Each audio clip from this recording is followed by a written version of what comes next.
Salut les gars, aujourd'hui on a un unboxing de multi-unboxing.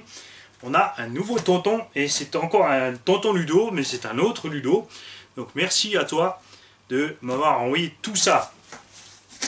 Alors on va sortir une chose après l'autre. Parce qu'en fait il y en a plein.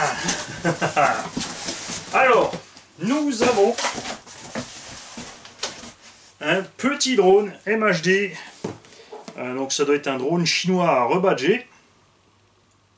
Le First 360, quadricoptère radiocommandé pour pilote débutant ou expert, effectue des flips et vole sur le dos. Alors les flips c'est pas très compliqué, simple méthode de programmation, et par contre voler sur le dos, ça, c'est la première fois que je vois ça sur un drone. Il y a tout dedans, même la petite lipo, des petites hélices. Je vais donc mettre ça en route, voir si tout fonctionne. Et je sens qu'on va se marrer. Ensuite, qu'est-ce qu'on a encore? On a un autre drone. Le Micro Q4 de RC System qui existait à l'époque. Oui, c'est vrai, je me souviens, il l'avait sorti aussi en coccinelle ou avec un espèce de drôle de truc de vaisseau spatial dessus. Celui-ci n'a pas de lipo, c'est pas un problème, on va s'organiser des lipos en MS, ça vaut 3 fois rien, et on va voir si tout fonctionne sur ce petit machin. Bien sûr, tous ces petits drones ont l'avantage par rapport aux anciens systèmes d'avoir, en fait, surtout RC System, ils ont tout prévu, on change de mode juste en flippant la télécommande, en fait, en faisant une petite manip avec les boutons, c'est savoir si on est en mode 1 ou en mode 2. Nous avons, je prendrai le dernier carton au dernier, voilà, le plus grand je veux dire. Nous avons, ah, un buggy, un 16e par là, ouais, un 16e, emballé comme un jambon. GM Racing, ça c'est du Graupner, je pense, si je me trompe pas. Avec sa petite lipo en prise Tamiya. Alors un châssis en alu, transmission centrale, slipper, attention, amortisseur hydraulique, un moteur brushless en 28 par... Ah oui, c'est balèze ça. Ce serait le combo idéal pour mettre dans le Losi Mini 8 parce que le combo d'origine c'est la loose. Enfin, je le trouve méga super faible. On a par contre encore une radio en mégahertz. Ici, des pneus qui ont un peu vécu. Donc à remettre en route, il nous manque une fusée. Et eh ben, il manque tout. Il manque la fusée, la chape, le cadran, évidemment des roues. On va voir ce qu'on peut faire avec cet engin. On a la radio qui va avec. Non, c'est une autre radio. Et les radios que j'adore. Tout un traumatisme d'enfance à faire attention à ces antennes, de ne pas les plier, de les sortir doucement, de les rentrer par le bas.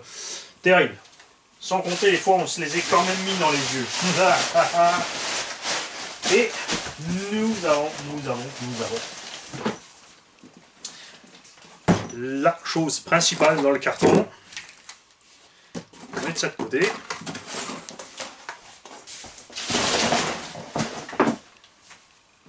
Une Kyosho Phaser pétrolette version.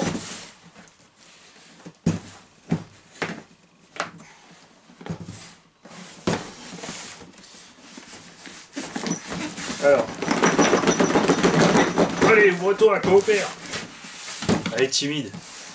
Elle est timide, elle sent qu'elle est entourée de brushless, elle n'ose pas sortir, elle se dit, ils vont me casser la tête, les brushless.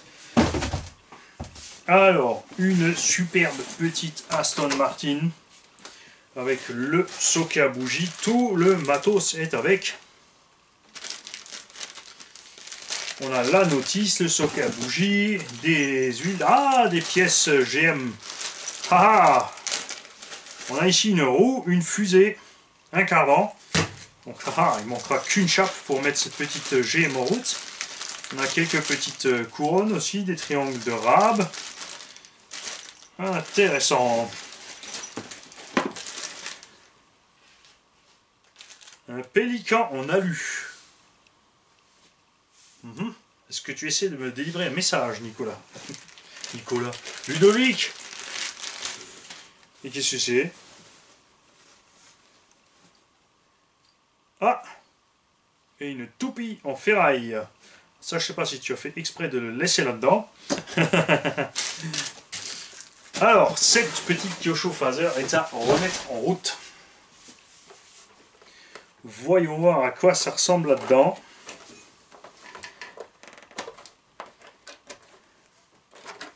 Alors, la carreau est en bon état, c'est pas mal. Ah bah, c'est propre tout ça, dis donc. Alors, pour vous dire que le thermique c'est pas puissant, il y a les cardans centrales en plastique, les cardans aux roues aussi sont en plastique. Donc en fait on est assez proche, j'ai vu ce genre de construction aussi chez Tamiya, les petits engins avec cardans plastique et tout. Bon après ça suffit largement même pour un petit brushless, il n'y a aucun souci. On va voir si on peut remettre ça en route en thermique, sinon vu la position du moteur, se recentre. Est-ce qu'on peut? Ouais, je pense que je pourrais largement faire de cette pauvre petite machine un brushless. Sauf si évidemment quelqu'un d'entre vous est intéressé ou cherche des pièces pour ce genre d'engin, merci de me contacter. Ces engins ont été offerts par Ludo à la chaîne. On en fait donc ce qu'on veut, c'est-à-dire on peut dépanner quelqu'un avec les pièces, on peut le remettre en route, le revendre pour en faire autre chose avec le budget. Alors, n'hésitez pas, si vous en avez besoin, et les chez nous. Quand j'aurai le temps, je m'en occuperai, je vais remettre en route si, entre-temps, évidemment, personne n'en a eu besoin. Nous avons aussi des collectionneurs parmi les fans, donc n'hésitez pas, ceux qui collectionnent, contactez-nous. Salut, à bientôt les gars.